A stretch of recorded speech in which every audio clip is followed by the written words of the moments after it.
नमस्कार दोस्तों, आज हम बात करने जा रहे हैं बिहार पुलिस वैकेंसी पर। बिहार पुलिस में जो वैकेंसी निकली हुई है वो 19,838 पदों पर बहाली निकली हुई है। और 19,838 पदों पर जो बहाली आया है, इनमें आज हम देखेंगे कि कुछ महत्वपूर्ण टॉपिक के कुछ महत्वपूर्ण क्वेश्चन लेकर के आए हैं। सबसे पहला बात आप समझिएगा कि अब जो है किताब पढ़ने का, विभिन्न प्रकार का किताब या विभिन्न प्रकार का सब्जेक्टिव पढ़ने का अब टाइम नहीं है। अब आप लोगों के पास बहुत ही अल्प समय है और अल्प समय में क्या पढ़ना है और क्या छोड़ना है, सबसे इंपॉर्टेंट बात ये है। मान लीजिए कि अगर हमें बायोलॉजी से कुछ क्वेश्चन आते हैं तो बायोलॉजी में टॉपिक देखेंगे कि क्या टॉपिक से क्वेश्चन आ रहा है। अब हमें ये नहीं देखना है कि पूरा बायोलॉजी को पढ़ना, नहीं, आप उन टॉपिक को देखिए जिन टॉपिक से बहुत सारा क्वेश्चन आया है और उन टॉपिक को आप बढ़िया से रिवीजन कीजिए, तभी जाकर के आपका रिजल्ट बनेगा। और रिजल्ट बनाना बहुत ही आसान है, लेकिन आपको उसके अनुसार मेहनत भी करना पड़ेगा। बाकी तुक्का लगाने से तो किसी का भी रिजल्ट बन भी सकता है और किसी का नहीं भी बन सकता है, तो ये भगवान भरोसे हैं। तो हम आज जो बात करने जा रहे हैं बिहार पुलिस वैकेंसी पर, और बिहार पुलिस वैकेंसी में जो कुछ जीव विज्ञान के, बायोलॉजी के कुछ इंपॉर्टेंट क्वेश्चन हैं, हम उसको लाए हैं। 30 MCQ है और 30 MCQ जो है ये कई एग्जाम में पूछ लिया गया है, उसी को उठा करके हम लाए हैं, क्योंकि आपका एग्जाम में इसको पूछने की संभावना बहुत ज्यादा है। अगर हम बायोलॉजी की बात करें तो बायोलॉजी में जो है 11 क्वेश्चन पूछा है, ठीक है। मतलब हम एवरेज ले रहे हैं 2021 वाला का। उसके बाद फिजिक्स का जो है, फिजिक्स में जो है 10 क्वेश्चन पूछा है, केमिस्ट्री में 8 क्वेश्चन पूछा है। यानी अगर कुल हम बात करें तो ये हो जाता है 29 क्वेश्चन, ठीक है। तो 29 क्वेश्चन यहां से आया है 2021 वाला में। लेकिन थोड़ा सा समझिएगा कि यहां से जो क्वेश्चन है ये 29 आया है, हो सकता है कि ये 30 से 35 भी हो जाए, 30 से 35 भी हो जाए। ये साइंस का क्वेश्चन है, ठीक है। और साइंस में देखिए सबसे ज्यादा जो पूछे जा रहे हैं वो बायोलॉजी से पूछे जा रहे हैं, और आप लोग को बायोलॉजी बहुत अच्छे से अध्ययन करना है, ठीक है। तो हम बायोलॉजी के कुछ क्वेश्चन लेकर के आए हैं जो कि आपके लिए हेल्पफुल होने वाला है। चलिए हम आज स्टार्ट करते हैं बायोलॉजी को, और आगे भी हम इसी प्रकार क्वेश्चन लाएंगे। जब तक आप लोगों का एग्जाम नहीं हो जाता है तब तक हम क्वेश्चन लाएंगे इसी प्रकार, खोज खोज के कुछ इंपॉर्टेंट क्वेश्चन जो कि एग्जाम के पॉइंट ऑफ व्यू से सही हो, ठीक है। तो चलिए स्टार्ट करते हैं आज हम बायोलॉजी से। तो बायोलॉजी क्या कहता है, सबसे पहला क्वेश्चन है इसमें कि मानव शरीर में सबसे बड़ी ग्रंथि कौन सी होती है। मानव शरीर में सबसे बड़ी ग्रंथि कौन सी होती है। आप वीडियो को पॉज कर लीजिएगा और फिर अपना आंसर दीजिएगा, ताकि आपका भी एनालिसिस हो जाएगा कि हम कितना क्वेश्चन सही कर पा रहे हैं, ठीक है। चलिए तो इनमें जो है अगर हम बात करें मानव शरीर में सबसे बड़ी ग्रंथि की, तो मानव शरीर में सबसे बड़ी ग्रंथि होती है लीवर। यानी कि मानव शरीर में सबसे बड़ी ग्रंथि जो होता है वो यकृत होता है। अगर पूछ लेगा कि यकृत की लंबाई कितनी होती है, तो हम एवरेज की बात कर रहे हैं। एवरेज लंबाई 14 से लेकर के 16 सेंटीमीटर एवरेज लंबाई होता है, ठीक है। एवरेज लंबाई होता है 14 से लेकर के 16 सेंटीमीटर तक होता है। ध्यान दीजिएगा, सेंटीमीटर तक होता है। और महिलाओं में इसका एवरेज जो होता है ये 10 से 14 सेंटीमीटर एवरेज होता है। हम ये पुरुष का बात किए और महिलाओं में लगभग 10 से 14 सेंटीमीटर होता है। इसमें एगो और दिया है ऑप्शन, इस ऑप्शन को भी ध्यान में रखिएगा। इस ऑप्शन में क्या कर रहा है, पीयूष ग्रंथि। देखिए पीयूष ग्रंथि को मास्टर ग्रंथि भी कहते हैं, ठीक है। मास्टर ग्रंथि कहते हैं, पीयूष ग्रंथि को मास्टर ग्रंथि भी कहते हैं या पिट्यूटरी ग्रंथि भी कहते हैं। तो पूछेगा कि पीयूष ग्रंथि कहां पाया जाता है, तो पीयूष ग्रंथि जो है ये सर जो होता है, सर यानी कि छोटा ऐसा पाया जाता है, जो कि पूरे शरीर को कंट्रोल करने का कार्य करता है, ठीक है। चलिए अगला क्वेश्चन हम करते हैं। अगला क्वेश्चन है मानव यानी कि मनुष्य की रुधिर समूह प्रणाली का खोज किसने किया। यानी कि रुधिर समूह का मतलब हो गया ब्लड ग्रुप। तो ब्लड ग्रुप का खोज किसने किया था, ध्यान रखिएगा। ब्लड ग्रुप का जो खोज है वो किया था लैंडस्टर ने, ठीक है। ब्लड ग्रुप का खोज किया था लैंडस्टर ने। तो आप इसे ध्यान में रखिएगा, ठीक है। बहुत ही इंपॉर्टेंट क्वेश्चन है ये। उसके बाद आता है अगला क्वेश्चन।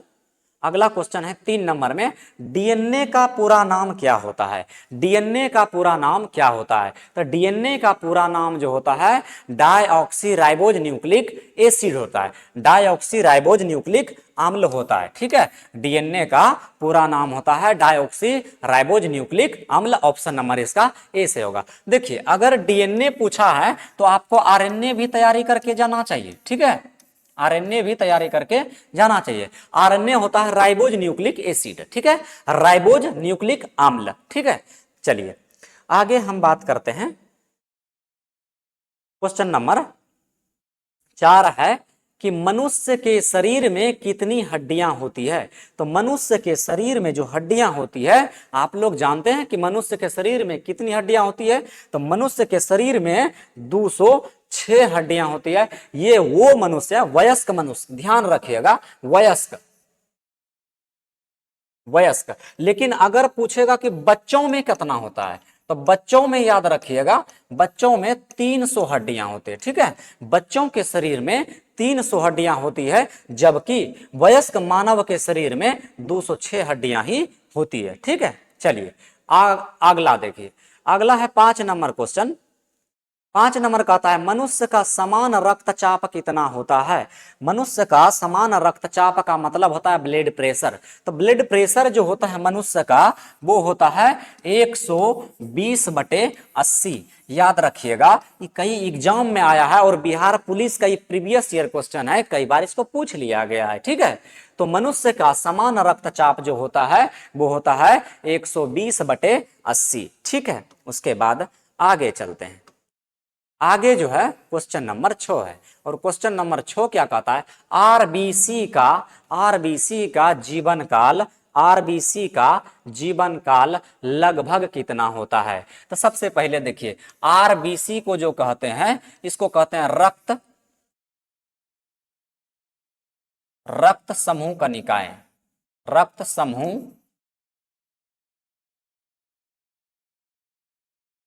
समूह कणिकाएं,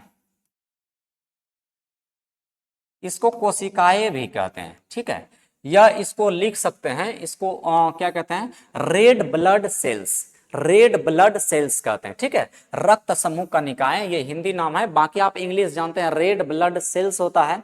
तो इसका जीवन काल कितना होता है? तो आपको पता होगा 120 दिन होता है। 120 दिन के बाद जो होता है यह क्या हो जाता है? खराब हो जाता है। तो रेड ब्लड सेल्स का जीवन काल जो है वो कितना दिन होता है? तो वो होता है 120 दिन। ठीक है, चलिए क्वेश्चन नंबर 7 है। क्वेश्चन नंबर 7 है कि मनुष्य के शरीर में सबसे छोटी हड्डी कौन सी होती है? तो मनुष्य के शरीर में सबसे छोटी हड्डी जो होती है वो क्या होता है? वो होता है स्टेपस। क्या होता है? स्टेपस। ध्यान रखिएगा, स्टेपस ऑप्शन नंबर हो जाएगा बी। ठीक है, अगर यहां पूछेगा कि मनुष्य के शरीर में सबसे बड़ी हड्डी कौन होती है, तो मनुष्य के शरीर में सबसे बड़ी हड्डी होती है फीमर। ठीक है, तो याद रखिएगा। उसके बाद यो मतलब पूछ सकता है, ये भी पूछ सकता है कि स्टेपस कहाँ होता है, तो याद रखिएगा कान में होता है। कहाँ होता है? कान में होता है। जबकि फीमर जो है ये जांग की हड्डी होती है, जांग की हड्डी होती है। फीमर जो है जांग की हड्डी होती है, और यह हड्डी बहुत ही मजबूत होता है, यानी कि पूरा शरीर में यह हड्डी क्या होता है? मजबूत होता है। और याद रखिएगा यह सबसे लंबा भी होता है। ठीक है, मनुष्य के शरीर में सबसे मजबूत हड्डी क्या है? फीमर, जो कि जांग की हड्डी को कहते हैं। और पूरा शरीर में जो हड्डियां पाए जाते हैं उनके मुकाबला ये सबसे क्या होता है? अधिक लंबा होता है। बाकी स्टेपस जो होता है ये कान में होते हैं, और ये सबसे छोटी हड्डी होती है, जबकि फीमर सबसे बड़ी हड्डी होती है। ठीक है, चलिए आगे हम चलते हैं। Question number 8। क्वेश्चन नंबर 8 कहता है इंसुलिन किस अंग से स्रावित होता है? इंसुलिन किस अंग से स्रावित होता है? ध्यान रखिएगा, इंसुलिन जो है वो अग्नाशय से स्रावित होता है। ठीक है, इंसुलिन कहां से स्रावित होता है? अग्नाशय से स्रावित होता है। आप इसे याद रखिएगा, अग्नाशय। ठीक है, और ये भी पूछेगा कि इंसुलिन के कमी से कौन सा बीमारी होता है? तो इंसुलिन के कमी से जो बीमारी होता है वो मेह बीमारी होता है, मधुमेह जिसको शुगर भी कहते हैं, जिसको शुगर भी कहते हैं, गांव देहात के भाषा में शुगर या चीनी रोग भी कहते हैं, डायबिटीज भी कहते हैं। ठीक है, तो याद रखिएगा इसको, मधुमेह बीमारी जो होता है वो इंसुलिन की कमी से होता है, यहां पर इसको ध्यान में रखिएगा। ठीक है, चलिए अगला जो क्वेश्चन है, अगला क्वेश्चन हो जाएगा 8 नंबर। 8 नंबर जो क्वेश्चन है कहता है दांतों और हड्डियों में मुख्य रूप से कौन सा तत्व होता है। देखिए हम बता देते हैं, अगर शरीर का कोई भी अंग कठोर है, अगर शरीर का कोई भी अंग क्या है, कठोर है, तो शरीर के अंग कठोर होने से उसको कहते हैं वहां पर कैल्शियम की मात्रा होता है। तो देखिए दांत होता है कठोर, ठीक है, और हड्डियां भी होते हैं कठोर, तो इसमें क्या हो जाएगा, कैल्शियम हो जाएगा। इसका करेक्ट आंसर जो है ऑप्शन नंबर बी हो जाएगा, बी हो जाएगा। ठीक है, कैल्शियम हो जाएगा। तो दांत में कौन सा तत्व होता है, कैल्शियम होता है। ठीक है, उसके बाद अगला कहता है विटामिन, विटामिन सी की कमी से कौन सी बीमारी होती है। तो विटामिन सी की कमी से, देखिए यहाँ सी नंबर में दिया है, विटामिन सी की कमी से स्कर्वी होता है, विटामिन सी की कमी से स्कर्वी होता है। ठीक है, चलिए उसके बाद आप इसको याद भी रखिएगा, विटामिन ए की कमी से रतौंधी होती है, विटामिन बी की कमी से बेरी बेरी होती है, विटामिन सी की कमी से स्कर्वी होती है, और विटामिन डी की कमी से रिकेटस होता है। ठीक है, अब देखिए अगर उपचार की बात करें तो ये सबसे इंपॉर्टेंट है, इसके लिए क्या खाना जरूरी है, गाजर, गाजर। ठीक है, इसके लिए गाजर खाना जरूरी है। और इसके लिए जो है ये क्वेश्चन भी डी नंबर बहुत इंपॉर्टेंट है कि रिकेटस का उपचार के लिए, रिकेटस जो होता है बीमारी वो विटामिन डी के कारण होता है, और विटामिन डी सबसे अच्छा कहाँ मिलता है भैया, ये मिलता है सूर्य का प्रकाश में, सूर्य का प्रकाश में सबसे अच्छा विटामिन मिलता है। ठीक है, विटामिन डी का जो रासायनिक नाम है वो है कैल्सीफेरॉल। क्या है, कैल्सीफेरॉल, कैल्सीफेरॉल,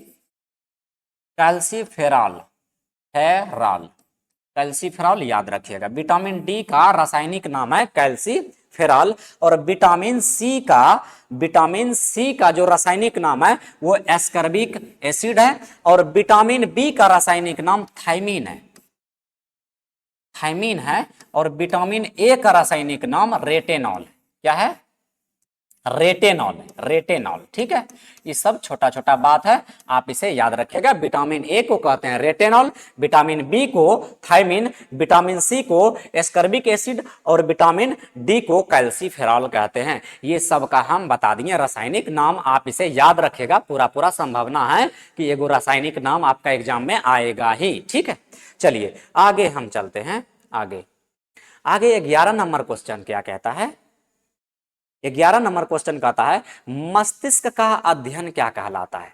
ठीक है, मस्तिष्क का अध्ययन क्या कहलाता है, तो मस्तिष्क का अध्ययन कहलाता है न्यूरोलॉजी। ठीक है, मस्तिष्क का अध्ययन कहलाता है न्यूरोलॉजी, जबकि हृदय का अध्ययन कहलाता है कार्डियोलॉजी, हृदय का अध्ययन कहलाता है कार्डियोलॉजी। और देखिए यहां पर दिया है हेमेटियोलॉजी, ये रक्त का अध्ययन कहलाता है हेमेटियोलॉजी। ठीक है, और एक तो और दिया है क्या कहते हैं, बायोकेमिस्ट्री। अब ये बायोकेमिस्ट्री क्या है, ये बायोकेमिस्ट्री जो है ये भी जा करके अध्ययन कहलाता है, किसका अध्ययन कहलाता है, ये बताइएगा किसका अध्ययन कहलाता है, तो ये कहलाता है रसायन पदार्थ का, ये कहलाता है रसायन पदार्थ का। ठीक है, बायो के मिस्ट्री जो है ये रसायन पदार्थ का, याद रखिएगा। हम बता दिए सब, ये हो गया मस्तिष्क का अध्ययन, न्यूरोलॉजी, कार्डियोलॉजी, हृदय का अध्ययन, हेमेटोलॉजी, हेमेटोलॉजी होता है रक्त का अध्ययन, और बायोकेमिस्ट्री जो होता है ये होता है रसायन पदार्थ का, जो शरीर में मानव जीव में रसायन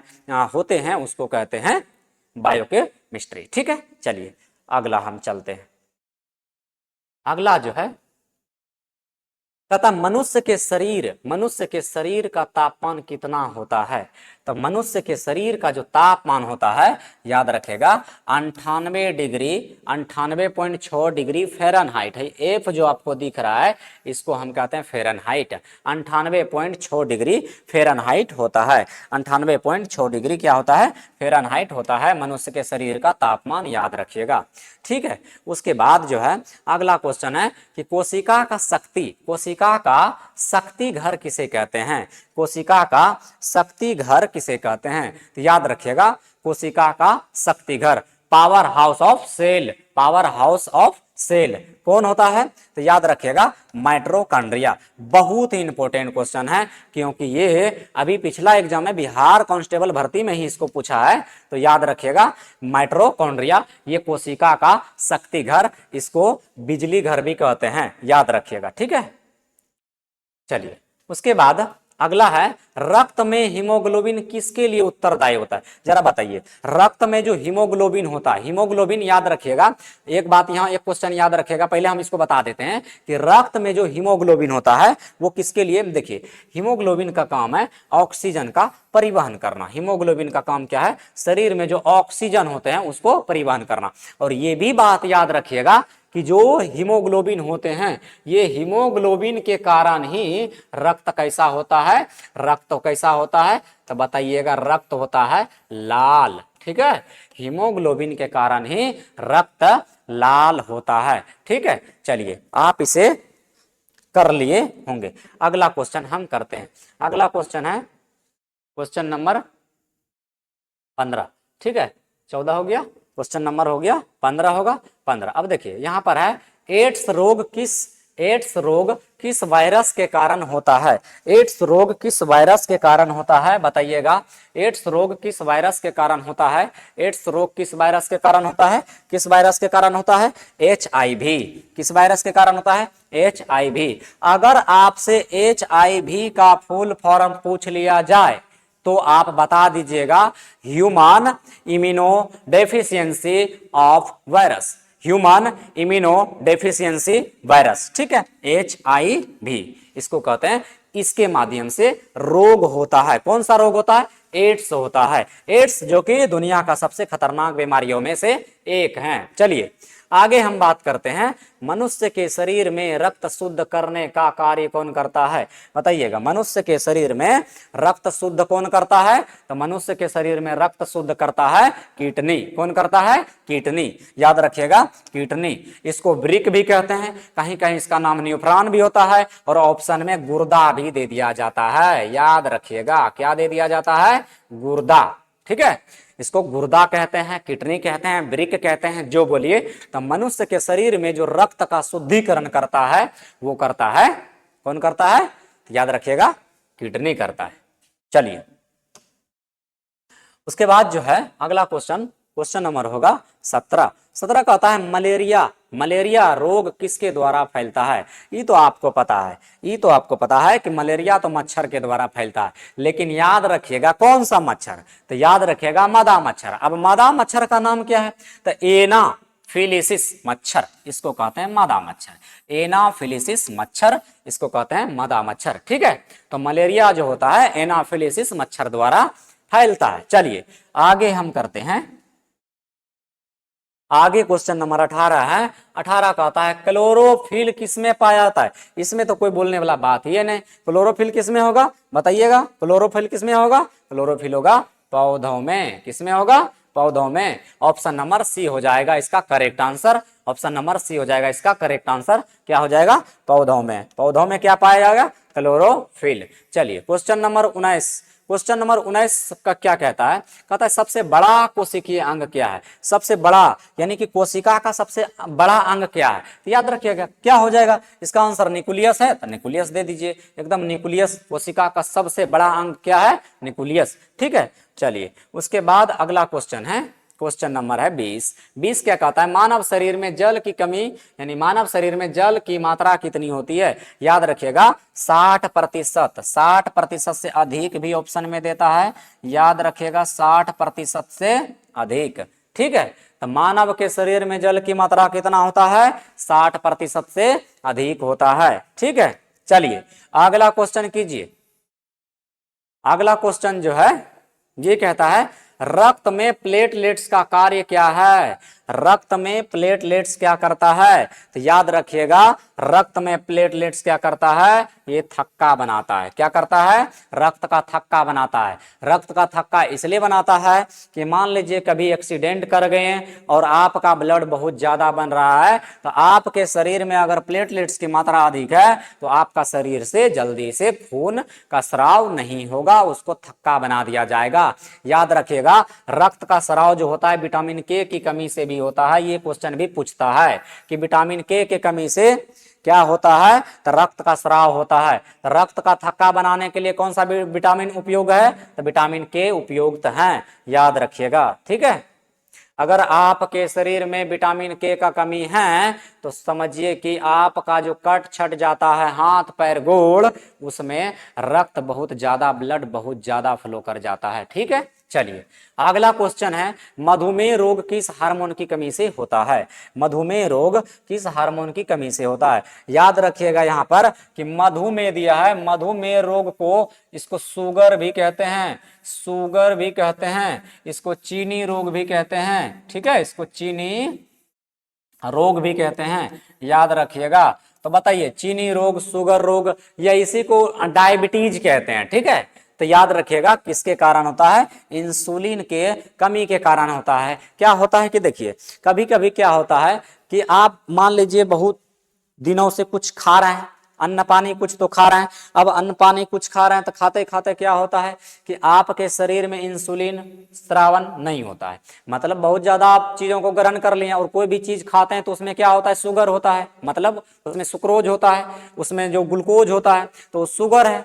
अब देखिए, शुगर है तो कहने का मतलब है कि अगर आपके शरीर में इंसुलिन स्रावित नहीं हुआ तो क्या होता है? शुगर का मात्रा बढ़ जाता है, मतलब कि जो चीनी होता है, मतलब जो मीठापन होता है वो बढ़ जाता है, जिसके कारण डायबिटीज हो जाता है। याद रखिएगा, तो इंसुलिन आपके शरीर में औसत मात्रा में चाहिए ही चाहिए, नहीं तो मधुमेह रोग हो जाएगा। ठीक है, चलिए अगला जो है, अगला कहता है सजीवों की सबसे छोटी इकाई कौन सी है? सजीवों की सबसे छोटी इकाई क्या है? कोशिका है। याद रखिएगा, कोशिका। क्यों?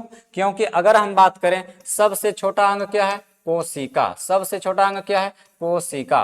कोशिका के बाद क्या है? उत्तक। कोशिका के बाद क्या है? उत्तक। उत्तक के बाद क्या है? तो उत्तक के बाद हो जाएगा अंग। क्या हो जाएगा? अंग। और अंग के बाद क्या हो जाएगा? अंग के बाद हो जाएगा शरीर। ठीक है, अंग के बाद हो जाएगा शरीर। यानी कि कोशिकाओं के समूह को उत्तक कहते हैं, उत्तकों के समूह को अंग कहते हैं, और अंग से मिल करके, मतलब अंग अंग मिल करके शरीर का निर्धारण होता है। आप बोलिएगा अंग क्या होता है? तो कान देख लीजिए, नाक देख लीजिए, सब अंग है, उंगली, ये सब क्या है? अंग है। तो अंग का निर्माण कैसे होता है? तो अंग का निर्माण होता है उत्तकों से मिलकर। उत्तक का निर्माण कैसे होता है? तो कोशिका से मिलकर। तो सबसे छोटा क्या हुआ यहाँ पर? सबसे छोटी इकाई हो गया यहाँ पर कोशिका। तब जाकर के हम लोग का शरीर जो निर्धारण हुआ है वो कोशिका का देन है। ठीक है, याद रखिएगा यहाँ पर कोशिका की हम बात कर रहे हैं, तो कोशिका का जो खोज किया था, याद रखिएगा, कोशिका का खोज किया था क्या कहते हैं? रॉबर्ट हुक ने। याद रखिएगा, रॉबर्ट हुक। याद रखिएगा, कोशिका का खोज किया था रॉबर्ट हुक। चलिए अगला क्वेश्चन है, क्वेश्चन नंबर हो जाएगा 24। 24 कहता है शरीर में पाचन का आरंभ कहां से होता है? एकदम नॉर्मल क्वेश्चन है। शरीर में पाचन का आरंभ होता है मुंह से। जब भी हम कुछ खाते हैं तो सबसे पहले मुंह में ही उसको चबाते हैं, तो चबाने की क्रिया क्या हो गया? पाचन क्रिया हो गया। चलिए, छोटा सा सिंपल सा क्वेश्चन था। अगला क्वेश्चन हो जाएगा आप लोगों का 25। कहता है विटामिन ए की कमी से कौन सी बीमारी होती है? तो अभी हम इसमें सब में बात कर लिए हैं। विटामिन ए की कमी से रतौंधी होते हैं, और रतौंधी से अगर बचना है, रतौंधी का मतलब सीधा मान लीजिए कि चक्कर आ रहा है, आपको विटामिन ए की कमी है, आप पपीता खाइए, गाजर खाइए, मतलब बढ़िया बढ़िया विटामिन ए जिसमें मिलता हो उसको खाइए। ठीक है, तो आपको ये याद रखिएगा। याद रखिएगा क्वेश्चन और यहां से हो सकता है कि विटामिन का खोज किसने किया था? याद रखिएगा, फांक ने। किसने? फांक ने किया था। तो विटामिन का खोज किया था फांक ने, इसको भी आप याद रखिएगा साथ साथ। ठीक है, बाकी विटामिन ए की कमी से क्या होता है? रतौंधी होता है। विटामिन सी की कमी से स्कर्विक होता है, विटामिन बी की कमी से बेरी बेरी होता है, और विटामिन डी की कमी से रिकेटस होता है। ठीक है, चलिए अगला क्वेश्चन क्या है? अगला क्वेश्चन है 26। 26 कहता है मानव शरीर में सबसे मजबूत हड्डी, अभी हमने बात कर लिया, मानव शरीर में सबसे मजबूत हड्डी जो है फीमर होता है। ठीक है, मानव शरीर में सबसे मजबूत हड्डी क्या होता है? फीमर होता है। क्वेश्चन नंबर हो जाएगा 27। ठीक है, 27 क्या कहता है? ये कहता है थायराइड ग्रंथि किस हार्मोन को स्रावित करता है? तो थायराइड ग्रंथि जो है वो क्या कहता है? इंसुलिन हार्मोन को स्रावित करता है। थायराइड ग्रंथि सॉरी थायराइड ग्रंथि जो है ये थायरोक्सिन हार्मोन स्रावित करता है। थायरोक्सिन हार्मोन, थायराइड ग्रंथि क्या हार्मोन करती है? थायराइड ग्रंथि जो है, थायराइड ग्लैंड वो थायरोक्सिन हार्मोन को स्रावित करता है। ठीक है, याद इसको रखिएगा। चलिए अगला क्वेश्चन है 28।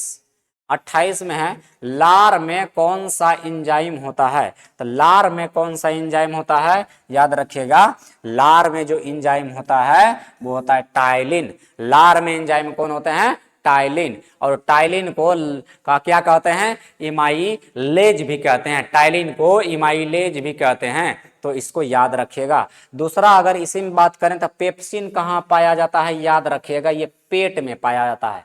पेप्सिन कहाँ होता है? पेट में होता है। और ट्रिप्सिन कहाँ होता है? ये अग्नाशय में होता है। और लाइपेज भी अग्नाशय में होता है। ये प्रोटीन को पचाने का काम करता है। ठीक है, ट्रिप्सिन क्या करता है? प्रोटीन को पचाने का काम करता है, याद रखिएगा। बाकी ये वसा, लाइपेज जो है ये वसा को पचाने का कार्य करता है। 28 हो गया। 29 क्या होगा? 29 कहता है मछली किस अंग से सांस लेती है? अगर हम मछली की बात करें तो मछली जो है वह गलफड़े से सांस लेती है। मछली कहाँ से सांस लेती है? गलफड़े से। इसको गिल्स भी कहते हैं। क्या कहते हैं? इसको गिल्स भी कहते हैं। तो ये लेता है गिल्स से सांस। दूसरा अगर हम बात करें त्वचा से कौन होता है? तो केचुआ जो होता है, केचुआ, जोकटी जिसको कहते हैं, केचुआ, जोक वगैरह है ना, ये कहां से लेता है? त्वचा से सांस लेता है केचुआ। बाकी फेफड़ा से कौन लेता है? तो मानव लेता है। फेफड़ा से मानव लेता है। ठीक है, याद रखिएगा, नाक नहीं बोलिएगा कि नाक से सांस लेते हैं। नाक से नहीं लेते हैं। कहां से लेते हैं? फेफड़ा से लेते हैं। और मुंह से भी हम लोग सांस लेते हैं, कभी कभी देखते हैं ना, याद रखिएगा। ठीक है, चलिए उसके बाद जो है अगला है निम्न में से कौन कोशिका के केंद्रक में पाया जाता है? तो कोशिका के केंद्रक में कौन होता है? तो कोशिका के केंद्रक में होता है न्यूक्लियस। क्या होता है? कोशिका के केंद्रक में होता है न्यूक्लियस। कोशिका के केंद्रक में क्या होता है? न्यूक्लियस। याद रखिएगा, कोशिका के केंद्रक में, यानी केंद्रक मतलब हो गया बी, सेंट्रल। सेंट्रल में क्या होता है? क्या होता है? न्यूक्लियस। चलिए उसके बाद हम चलते हैं आगे। अच्छा, आगे हो गया खत्म। आगे क्या हो गया? खत्म। तो कुल मिला के 30 क्वेश्चन था और 30 क्वेश्चन बहुत ही इंपॉर्टेंट था। अगले दिन और भी हम क्वेश्चन लाने का प्रयास करेंगे। आपका अंतिम दिनों में थोड़ा सा सहयोग करेंगे और आप इस वीडियो के माध्यम से अपने परीक्षा की तैयारी को बहुत मजबूत कर सकते हैं। ठीक है, तो मिलेंगे नेक्स्ट वीडियो में। तब तक के लिए जय हिंद, धन्यवाद।